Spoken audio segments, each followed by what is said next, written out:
54.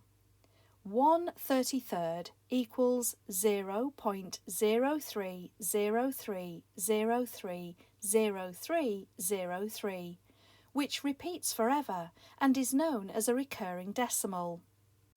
Which fraction is equal to the recurring decimal 0.0909090909?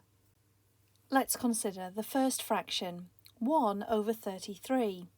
What this effectively means is 1 divided into 33 parts.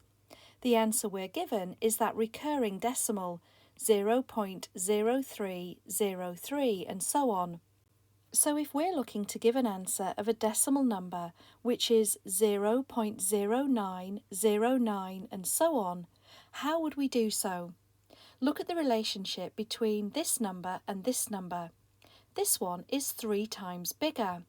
That means I would need to divide 1 by a number which is 3 times smaller than this.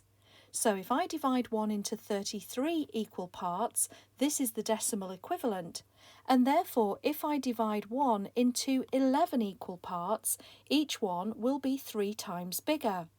That means the equivalent fraction would be 1/11, or 1/11th, and option A was therefore the right answer to this question.